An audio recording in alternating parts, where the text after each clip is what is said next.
ಪ್ರಶ್ನೆಗಳನ್ನ ಓದ್ಕೊಳ್ಬೇಕು ಮಕ್ಕಳೇ. 9 ಪ್ರಶ್ನೆಗಳು ಕೂಡ 10 ಅಂಕದ ವಿಭಾಗದಲ್ಲಿ ಬಹುಮುಖ್ಯವಾಗಿ ಬರುವಂತಹ ಪ್ರಶ್ನೆಗಳು. ಓದ್ಕೊಳ್ಳಿ ಅಂತ ಹೇಳ್ಕೊಂಡು 9 ಪ್ರಶ್ನೆಗಳನ್ನ ಕೊಟ್ಟಿದ್ದೆ. ಉತ್ತರವನ್ನ ಹೇಳುವಾಗ ಪ್ರತಿಯೊಂದು ಪ್ರಶ್ನೆಗೂ ಕೂಡ ಒಂದೊಂದು ವಿಡಿಯೋ ಮಾಡಬೇಕಾಗುತ್ತೆ.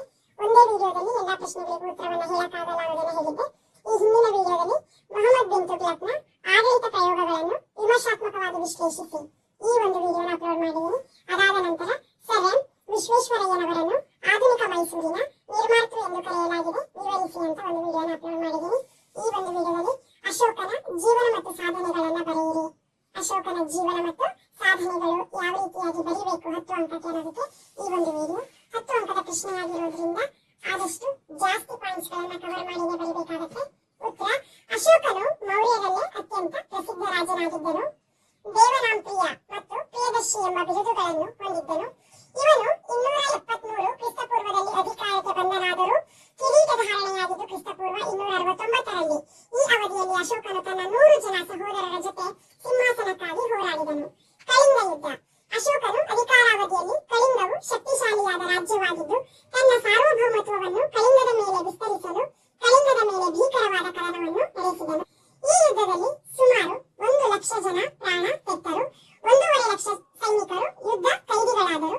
ಈ ರಕ್ತಪಾತವನ್ನು ಕಂಡ ಅಶೋಕನು ತುಂಬಾ ದುಃಖತಪ್ತನಾಗಿ ಭವಿಷ್ಯದಲ್ಲಿ ಯುದ್ಧ ಮಾಡಬಾರದೆಂದು ತೀರ್ಮಾನಿಸಿ ತನ್ನ ವಿದೇಶಾಂಗ ನೀತಿಯನ್ನು ಬದಲಿಸಿ ದಿಗ್ವಿಜಯಗಳ ಬದಲಾಗಿ ಧರ್ಮ ವಿಜಯ ಅಂದ್ರೆ ಜನರ ಹೃದಯವನ್ನು ಗೆಲ್ಲುವುದು ನೀತಿಯನ್ನು ತನ್ನದಾಗಿಸಿಕೊಂಡನು. ಉಪಗುಪ್ತನೆಂಬ ಬೌದ್ಧ ಸನ್ಯಾಸಿಯ ಪ್ರಭಾವದಿಂದ ಆತನು ಬೌದ್ಧ ಧರ್ಮವನ್ನು ಸ್ವೀಕರಿಸಿದನು. ಸಾಮ್ರಾಜ್ಯದ ವಿಸ್ತಾರ: ಉತ್ತರದಲ್ಲಿ ಕಾಶ್ಮೀರ ಮತ್ತು ಅಫ್ಘಾನಿಸ್ತಾನದಿಂದ ದಕ್ಷಿಣದಲ್ಲಿ ಸುವರ್ಣಗಿರಿವರೆಗೆ, ಪೂರ್ವದಲ್ಲಿ ಬಂಗಾಳದಿಂದ ಪಶ್ಚಿಮದಲ್ಲಿ ಸಿಂಧ್ ಮತ್ತು ಬಲೂಚಿಸ್ತಾನದವರೆಗೆ ಹಬ್ಬಿತ್ತು. ಅಶೋಕನ ಶಿಲಾಶಾಸನಗಳು: ಅಶೋಕನು ಶಿಲಾಶಾಸನಗಳನ್ನು ಹೊರಡಿಸಿದ ಭಾರತದ ಮೊದಲ ಸಾಮ್ರಾಟ. ಅವುಗಳು ಸಾಮ್ರಾಜ್ಯದ ಉದ್ದಗಲಕ್ಕೂ ದೊರೆತಿವೆ. ಅಶೋಕನ ಕರ್ನಾಟಕದ ಶಿಲಾಶಾಸನಗಳು: ರಾಯಚೂರು ಜಿಲ್ಲೆಯ ಮಸ್ಕಿ, ಕೊಪ್ಪಳ ಜಿಲ್ಲೆಯ ಗವಿಮಠ ಪಾಲ್ಕಿಗುಂಡ, ಚಿತ್ರದುರ್ಗ ಜಿಲ್ಲೆಯ ಬ್ರಹ್ಮಗಿರಿ ಸಿದ್ದಾಪುರ, ಬಳ್ಳಾರಿಯ ನಿಟ್ಟೂರು ಉದಯಗೊಳ್ಳ, ಕಲಬುರಗಿಯ ಸನ್ನತಿ. ಮಸ್ಕಿ ಶಾಸನವು ದೇವನಾಂಪ್ರಿಯ ಪ್ರಿಯದರ್ಶಿ ಎಂಬ ಬಿರುದನ್ನು ಹೊಂದಿದ್ದ ರಾಜ ಅಶೋಕ ಬಿಟ್ಟು ಬೇರೆ ಯಾರೂ ಇಲ್ಲ ಎಂದು ದೃಢಪಡಿಸಿದೆ. ಅಶೋಕನ ಧರ್ಮ: ಅಶೋಕನು ಧರ್ಮಕ್ಕೆ ಶ್ರೇಷ್ಠ ಕೊಡುಗೆ ನೀಡಿದ್ದಾನೆ.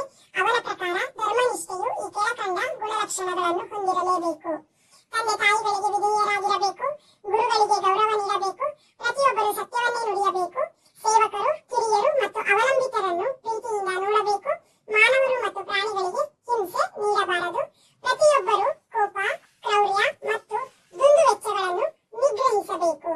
ಬೌದ್ಧ ಧರ್ಮದ ಪ್ರಚಾರಕ್ಕೆ ಅಶೋಕನು ಕೈಗೊಂಡ ಕ್ರಮಗಳು: ಬೌದ್ಧ ಧರ್ಮದ ಪವಿತ್ರ ಕ್ಷೇತ್ರಗಳಾದ ಲುಂಬಿನಿವನ, ಕಪಿಲವಸ್ತು, ಗಯಾ, ಸಾರನಾಥ ಮತ್ತು ಕುಶಿನಗರವನ್ನು ಸಂದರ್ಶಿಸಿದನು. ಸಾಮ್ರಾಜ್ಯದಾದ್ಯಂತ ಬೌದ್ಧ ವಿಹಾರಗಳನ್ನು ನಿರ್ಮಿಸಿದನು. ಬೌದ್ಧ ಧರ್ಮ ಪ್ರಚಾರಕ್ಕಾಗಿ ಧರ್ಮ ಮಹಾಮಾತ್ರರು ಎಂಬ ಅಧಿಕಾರಿಗಳ